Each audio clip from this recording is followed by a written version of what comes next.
es algo que se construyó, de hecho, en especial después de la caída de los regímenes militares dictatoriales. Vamos a mirar de una manera bastante amplia, entonces, en especial a América del Sur, ¿no? Porque México tiene otro proceso de construcción nacional. México tuvo una revolución, tuvo reforma agraria, tuvo un partido revolucionario institucional, lo que es una paradoja, pero bueno, pero era un partido que debería estar a la centro izquierda, pero al final de las cuentas, bueno, en fin, México es otro país gigante que tiene sus propias dinámicas. Entonces quedamos un poco en la Sudamérica. Tuvimos, no en Sudamérica solo, pero podríamos decir en el sur de la península ibérica, básicamente, un periodo de dictadura militar bastante importante. Es interesantísimo cuando te vas a la España y preguntas a un español, ¿y cómo fue Franco? Y ellos tienen vergüenza de hablar, ¿no? Pero bueno, nosotros, digo, los argentinos por lo menos, lograron desconstruir un poco la imagen de los militares cuando terminó el régimen dictatorial. Lo mismo pasa con Chile, con Perú, de cierta manera, que se prende, a pesar de que la hija del dictador sigue como una diputada muy influyente en Perú, y así en otros países de una manera más fuerte, menos fuerte, sacando Brasil, que no logró desconstruir un poco la imagen de la dictadura, ¿no? Pasado eso, obviamente, tenemos una generación ahí como de 30 años, hasta, podríamos decir, como una generación hasta los 35, que no comprenden o que no viven o no experienciaron algo de positivo en relación a la democracia. Que nacieron en democracia, no comprenden su importancia de una manera experiencial, quiero decir, como de una manera fenoménica.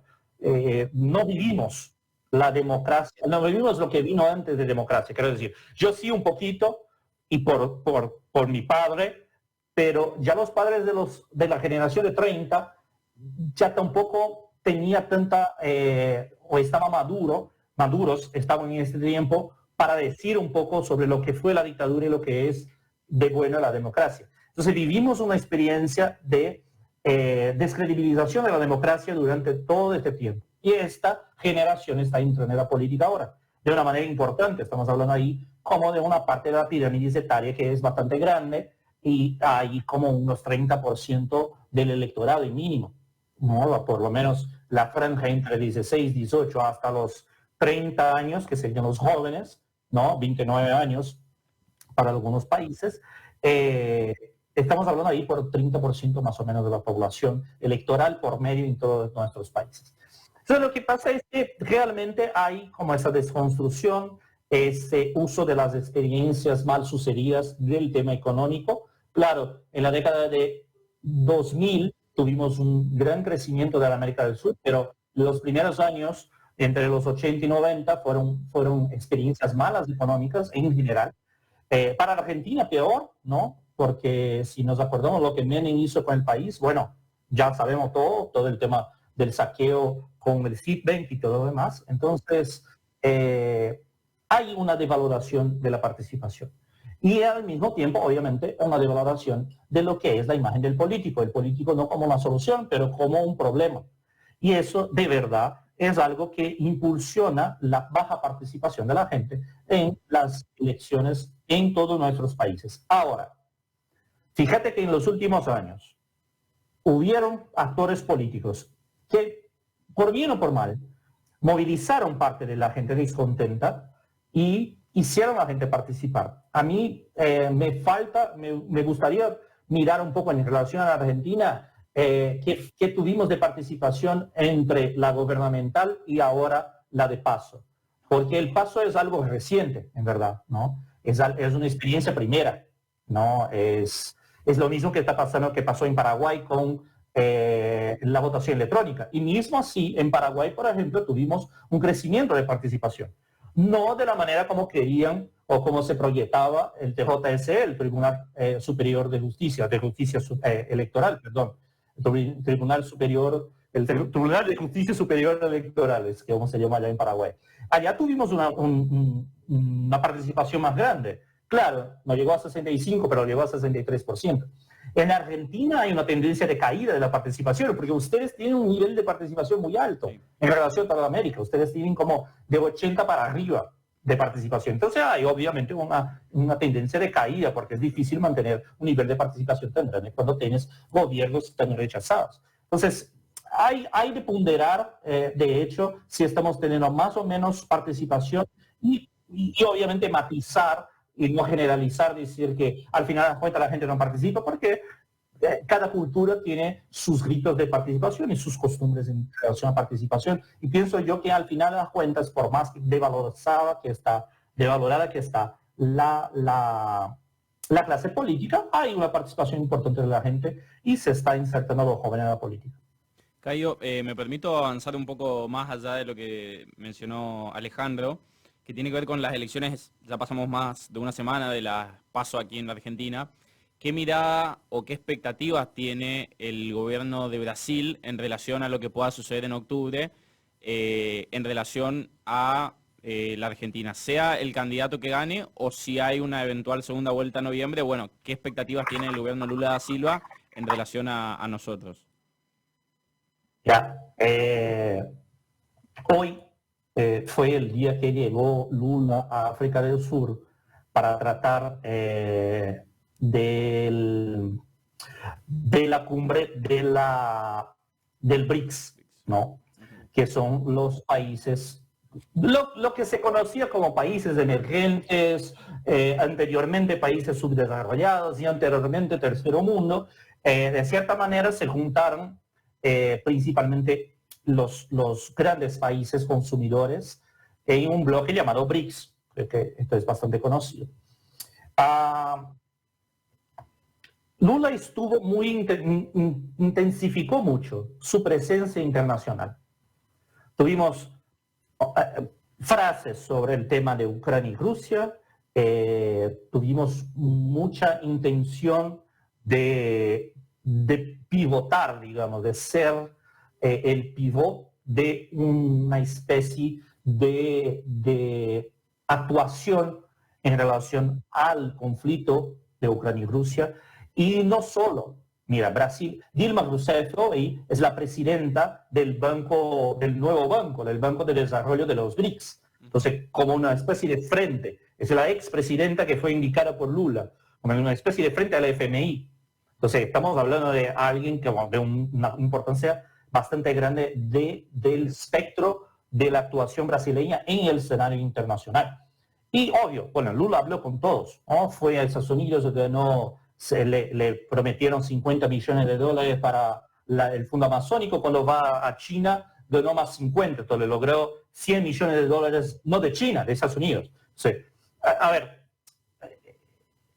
se espera y se está mirando un Lula que está intentando de hecho posicionarse como el líder del bloque, no solo regional, pero como de un bloque más progresista en relación a toda la economía mundial.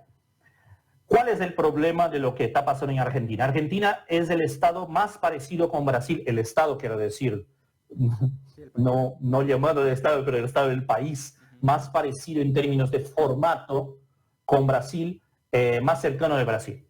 Porque es un país grande, casi continental, es un país federalista, ¿no? Con niveles de gobernación locales que son importantes incluso jurídicamente. Entonces hay autonomías fiscales en relación a los gobiernos provinciales de la misma manera que a los gobiernos estatales acá. No voy a decir que, por ejemplo, Venezuela también es una federación. Es difícil porque somos pocas federaciones en el mundo. Brasil, Argentina, Venezuela, México, Estados Unidos, Canadá, Alemania, Rusia y quizás China, pero no estoy seguro. O sea, somos bien pocas, de hecho, si se piensan cuáles son las federaciones. Y las más parecidas en nuestro continente son Estados Unidos, México, Brasil y Argentina. Entonces, tenemos una experiencia parecida por tamaño de país, por tipos de autonomías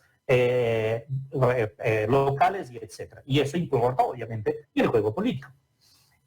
Para el caso brasileño, el cambio de gobierno en Argentina puede ser muy negativo y el esfuerzo de crear una unión entre países de una manera más efectiva y con impacto en la economía internacional. Obviamente Brasil sigue siendo una economía del tamaño de Rusia, pero de verdad, como Brasil y Rusia están pareados en términos de capacidad de consumo. Argentina realmente, a ver, solo el estado de São Paulo tiene el tamaño de Argentina. Entonces, a pesar de ser muy parecido con Brasil, Argentina aún es muy chico. Mira, Colombia pasó el tamaño de Argentina en términos poblacionales. Colombia ya tiene más de 50 millones de habitantes, en cuanto a Argentina todavía no llega a los 50. Entonces, eso es importante, quiero decir. No es que Argentina puede ser ignorada, pero al mismo tiempo no es más la economía que ya fue. Así que si se cambia el gobierno sería bastante negativo, porque somos países integrados económicamente y el gobierno de Alberto sabemos que es muy próximo al gobierno de Lula. Pero al mismo tiempo, Brasil podría pasar por encima de eso. Entonces, es negativo el cambio de gobierno desde la perspectiva actual, pero al mismo tiempo es algo que puede venir a afectar un poco la industria automovilística por cuenta del Mercosur, del tema, en fin, que conocemos el paso de piezas y el paso de coches, pero al final de cuentas es algo que puede ser superado si no se sucede, quiero decir, si no hay puertas de diálogo con Argentina, bueno, ¿qué pasa? Seguimos de enfrente y Brasil por Brasil ya es una economía suficientemente grande para mantener su posición en el mercado internacional. Caio, y en relación a esto que estás diciendo, ¿cómo crees que se van a desarrollar las elecciones aquí en Argentina de aquí a octubre, que son definitivamente las elecciones?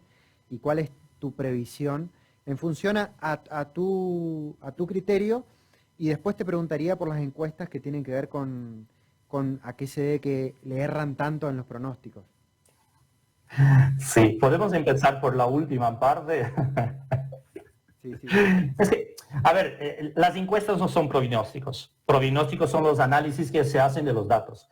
Las encuestas son captación de datos y presentación de lo que son estos datos captados. Entonces hay todo un proceso. Hay veces que la captación de datos puede estar sesgada y este sesgo siempre está sesgado. Esa es la cuestión. Mira, ¿por qué no? Vamos a hacer una comparación rápida de la encuesta con exámenes médicos. Es como un análisis clínico. Y tú sabes por qué no puedes hacer... Voy a preguntarles, de hecho, ¿sabes por qué no se puede hacer todos los días un rayo X, una radiografía? Alejandro. Porque necesitas ver cómo evoluciona de una fecha a la otra, a ver si hay un cambio. Claro, pero ¿y si haces todos los días una radiografía? ¿Sabes por qué no puedes? No vas a notar el cambio porque va a ser siempre lo mismo. Es mínimo, digamos. No, el tema es que la radiografía mató incluso a la persona que descubrió el radio, Marie Curie. Murió de cáncer. Entonces, vos no puedes estar expuesto a radioactividad todos los días. Se puedes hacer como una radiografía hoy, después dentro de 2 meses podría hacer otro, o dentro de 1 mes podría hacer otro. Pero no es recomendable que vos estés todo el tiempo expuesto a la radioactividad. La misma cosa en la encuesta. Por ejemplo, si te metes a hacer encuesta todos los días de una ciudad de 10.000 habitantes, es capaz que al final del mes tenga entrevistar a toda la gente y eso no es muestreo. Y al final de cuentas la encuesta deja de ser un método de medición y empieza a ser un método de intervenir en la sociedad. Entonces, es esto lo que tenemos de tener en cuenta. La encuesta también es un hecho social. Entonces, toda vez que vas a captar datos, tiene que ver con tiene un sesgo la captación. Lo que nosotros encuestadores hacemos de la manera más profesional que logramos es intentar reducir el sesgo al máximo, de la misma manera que los radiologistas intentan sacar pedacitos pequeños del cuerpo y exponer el cuerpo el mínimo posible a la radioactividad. Nosotros también intentamos hacer, pero cuando hablamos de política estamos hablando más que de opiniones, estamos hablando muchas veces de la vida diaria de la gente, a pesar de la gente pensar que la política está en todos sus días. Entonces, para dejar claro, las encuestas no se equivocan. Se equivocan quien no sabe lo que está leyendo efectivamente. Entonces tenemos que tener muy claro que las encuestas no son para la lectura de no iniciados. Las encuestas de la misma manera que un examen en clínico, como un análisis clínica, tiene que ser leído por un médico. La perspectiva en relación a Argentina es, a ver, tenemos un Milei de 30%, ¿vale? Pero tenemos una unión por el país de 20, 25, 28%, 27%, digamos. Y tenemos un cambio por el país, un cambio por la patria, de 30% también. Solo que el tema es que hay una posibilidad muy fuerte de los electores del alcalde De Buenos Aires, de Horacio Rodríguez. de Larreta. Sí, hay una posibilidad de adhesión de los electores de Larreta vinieren hacia Massa. Y pienso yo que Massa estaría y debería estar trabajando por estos electores en especial, ¿no? Acá estoy mirando por todo el país. De hecho, Patricia tuvo 17, Horacio tuvo 11, entonces tenemos ahí 28. Massa tuvo 21 y Juan tuvo 6, entonces 27. Entonces básicamente la misma cosa, una diferencia de 1%. Pero hay una posibilidad mucho más grande de los votos de Larreta vinieren a Unión por la Patria. Y obviamente los votos de Garboes o Garboa posiblemente no saldrían de Unión por la Patria, no irían a Patricia. Entonces, hay una chance de Sergio Massa lograr por fin ser el presidente de la Argentina, hasta porque Milei genera un rechazo muy grande de una camada mediana, una camada media de los electores. Y obviamente la mayor parte de los partidos de izquierda se van a rendirse al peronismo que Massa de cierta manera defiende. Entonces, a ver, no está cerrado el escenario. De hecho, Milei sorprende, pero al mismo tiempo es algo que pasó en otros países, pasó acá, pasó en Paraguay, con paraguayos-cubas, personas con discursos bastante poco reales, pero al mismo tiempo muy tocantes, porque dicen sobre la indignación real de la gente, pero al mismo tiempo son discursos muy lejos de lo que podría ser la realidad de una gobernación. Por eso estos discursos que están en la moda hablar disruptivos, pero al final de cuentas hay condiciones aún de hacerle frente durante los próximos meses y hasta las elecciones. Tenemos de acordar incluso, y ahí hay de cruzar mejor los datos también, los resultados para las elecciones de gobernación en relación a los resultados de la PASO. Primero, la participación. Segundo, cuánto las fuerzas eligieron. Milei no tiene la mayoría de diputados, tampoco la mayoría de gobernadores en su coalición de política. Entonces, hay de pensar varios factores para estos próximos meses. Todavía no está cerrado el escenario. Bien, estamos en comunicación telefónica con Caio Magnanelli, quien nos está charlando un poco sobre la perspectiva desde el lado de la República del Brasil. Caio, por mi parte te hago una doble pregunta y con esto por mi parte finalizo. La primera tiene que ver con esto que vos mencionás, que lo ves a Sergio Massa mejor posicionado, pudiendo absorber los votos de Larreta. De todas formas, a Massa no le alcanzaría para ganar en primera vuelta, sino que tendríamos que ir a un balotaje, con el cual en el escenario que planteas vos sería Massa-Milei, y ahí tenemos un 15-20% de votos de Patricia Bullrich, que me gustaría saber tu opinión, hacia dónde vos crees que puede virar ese electorado. Y segundo, la segunda pregunta tiene que ver con las transiciones presidenciales, un poco esto que vos mencionabas, de que Lula hoy está, si se quiere, volviendo hacia atrás todo lo que hizo Bolsonaro. ¿Qué crees que sucede en Latinoamérica con la construcción, desde una mirada presidencialista, de que el que viene no tiene una mirada de empezar sobre la base de lo que ya está, sino de empezar de nuevo, sería? A ver, vamos a ser rápido y contundente. Yo sé que hablé mucho en relación a los otros temas. Y todavía no quiero hablar un poco sobre Ecuador, ¿no? Pero bueno, a ver. Primero, es que Massa no está mejor posicionado. Yo estaba haciendo lo que llamamos en Brasil de cuenta de panadería, como cuenta de panadería. Vamos, agarrame dame un papelito, vamos a hacer ahora la cuenta, a ver qué divide cada uno acá. Estoy haciendo una cuenta como totalmente sencilla, sin considerar algunas cosas que son muy importantes. Por ejemplo, ¿qué ¿qué pasa? Que lograron encontrar el peor candidato posible para el gobierno. Quiero decir, es el ministro de Hacienda de Argentina. No estamos hablando de, qué sé yo, el ministro de la costa, del ministro de la Guardia Costera, o el ministro de la Prefectura Naval. No, estamos hablando del tío que debería estar poniendo resuelto el problema económico de Argentina que se carga desde 1996. Así que, a ver, entonces no es que más está bien parado, ¿viste? Lo que quiero decir es que hay conjunciones que no dejan cerrado el tema para Milei. Pero, a ver, los votos de Patricia, Patricia va a llevar sus votos.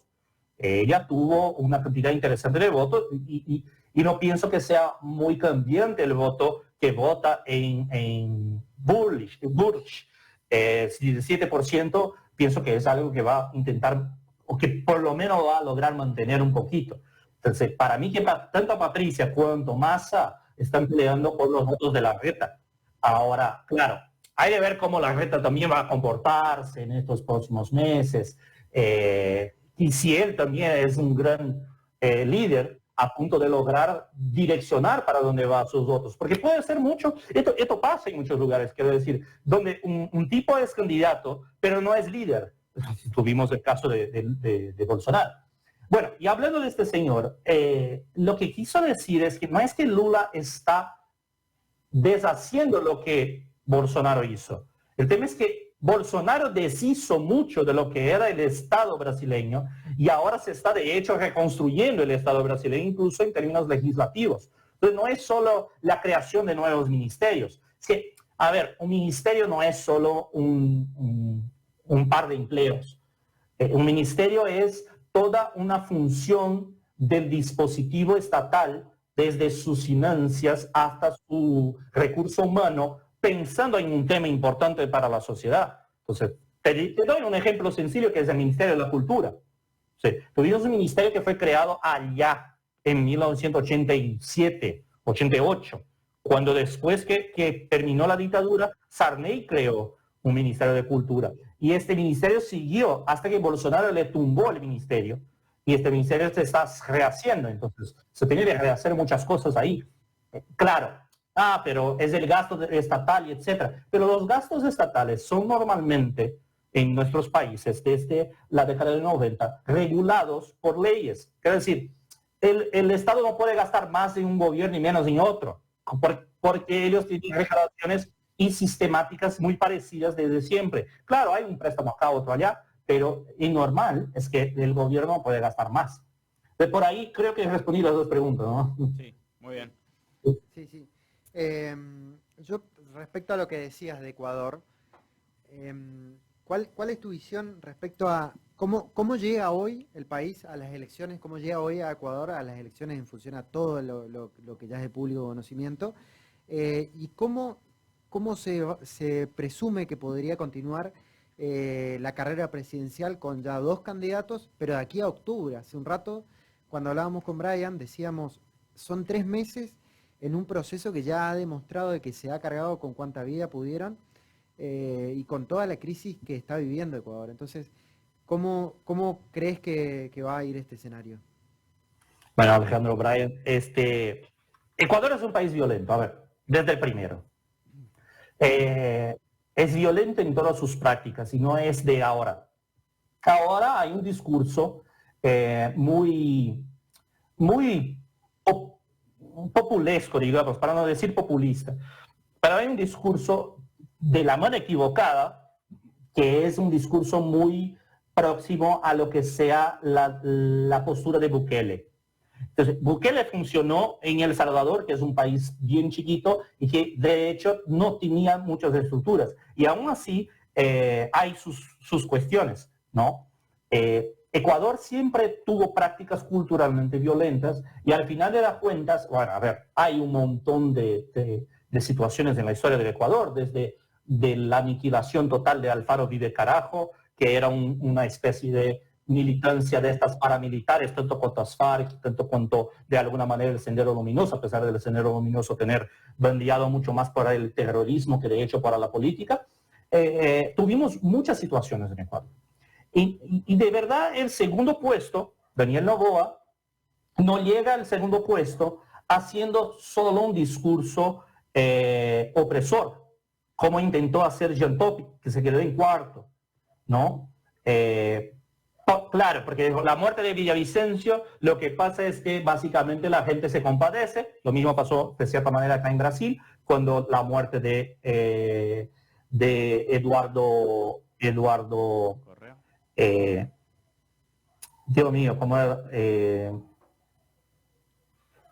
En Pernambuco tuvimos un candidato presidencial, me falla la memoria de hecho, que murió en un accidente de avión. Y de hecho, su binomio, Marina Silva, asumió su puesto y desde ahí se convirtió en una candidata que tenía chance de llegar al segunda vuelta, pero no logró. No logró, mantuvo su mismo techo de votación. Lo que puede estar pasando ahora en Ecuador es justamente una movilización sobre la antipolítica, pero al mismo tiempo, cuando miras la forma como Noboa hizo su campaña, Noboa se fue a tierra. Al revés de recrudecer en el discurso, vamos a acabar con el narcotráfico, claro, hace ese discurso, es un tipo que tiene un posicionamiento más a la derecha y más represor, pero al mismo tiempo, su estrategia de campaña no se quedó en los medios o no se quedó en internet, se fue a la calle. Se fue a hacer mucho campaña de tierra y por ahí logró posicionarse como en segundo lugar a 10 puntos de la primera colocada. Obviamente, si sumar los votos de Noboa y del tercer puesto, que fue el candidato que reemplazó Villavicencio, entonces Villavicencio deja de ser el quinto lugar, se convierte en tercero. Yacu Pérez deja de ser el segundo lugar cuando después de la muerte de Villavicencio se convierte en séptimo o sexto lugar. Entonces, la segunda fuerza como se va al espacio y básicamente surge un personaje que no era tan conocido. De hecho, Noboa no era conocido por la gente en el principio de la campaña. Nadie le conocía. Y mismo hasta la muerte de Villavicencio no tenía un índice de conocimiento tan relevante. Pero, y llegó, entonces llegó por ese espacio de antipolítica, de no queremos más la gente que está ahí, etc. Hay una posibilidad de Noboa ganar. Hay una posibilidad grande de Noboa ganar. Pero tenemos ahí, como dijiste, 3 meses. 3 meses para reflexión, 3 meses para 2 campañas bastante interesantes y vamos a ver en qué intensidad se impone a estas campañas. Y claro, el tema de la seguridad va a tener de ser uno de los, si no el principal tema de la elección, y no solo de la elección, pero también de las estructuras de la campaña. Miramos lo que Otto, el ex vicepresidente de Lenín Moreno, hizo para ir a votar, como se puso una carapaza, como se puso todo un esquema, un show de seguridad, porque justamente la semana tenía pasado por una situación donde una balacera se dio cerca de donde él estaba desayunando. Se todo bien, bueno, no que era por su cuenta, pero el tipo se quedó realmente afectado en términos de seguridad, porque se mató como 3 personas dos por lo menos, en esta jornada. Se mató no solo Villavicencio, que era un tipo bastante próximo a Lasso, o que se estaba aproximando a Lasso, el actual presidente ecuatoriano, que está muy mal aprobado, pero también se mató a un líder del partido de Correa en Esmeraldas, que es una de las regiones más violentas de Ecuador. Entonces, para tener una idea, tenemos 3 meses ahí con chances, de hecho, de el segundo colocado aglutinar los votos de los otros colocados, pero son 3 meses ahí también de espacio para que Lucia se pueda posicionarse e intentar llevar el pueblo a convencer al pueblo de que su nombre es el mejor para Ecuador. A ver lo que va a pasar. De hecho, también es un escenario bastante abierto todavía. Cayo, por nuestra parte agradecerte muchísimo la comunicación, la verdad una charla súper enriquecedora, que tocamos un montón de temas, hablamos casi media hora, así que obviamente nos gustaría tenerte nuevamente más cerca de la elección de Argentina, a ver qué va pasando. Dale, bueno, me dispongo cuando quieran. Perdón, yo de hecho extendimos mucho sobre varios temas, Bueno, pero esto lo buscamos. Claro. Pero cuando quieran, estoy a las órdenes y prometo, me corten cuando necesiten, como dime, para, No, ya. al contrario, es un gusto tenerte con nosotros y bueno, poder charlar un poco de política latinoamericana, más allá de lo que ocurre en Argentina y seguramente los países aliados también hacen a a la política en cuestión y por eso nos parece interesante tu mirada global. Muchas gracias, Carlos, Bueno, y hasta otro. un abrazo, Alejandro, un abrazo, Brian, muchas gracias a ustedes por tenerme en cuenta y seguimos en contacto. Por supuesto que sí. Estaba con nosotros en comunicación Caio Mananelli, quien es científico social y antropólogo de Sao Paulo. Estuvimos charlando un poco sobre esta mirada que tiene el país brasilero sobre la Argentina, sobre las elecciones en Ecuador y obviamente lo que significa para Brasil todo este movimiento en el escenario político después de 8 meses de gestión de Lula da Silva.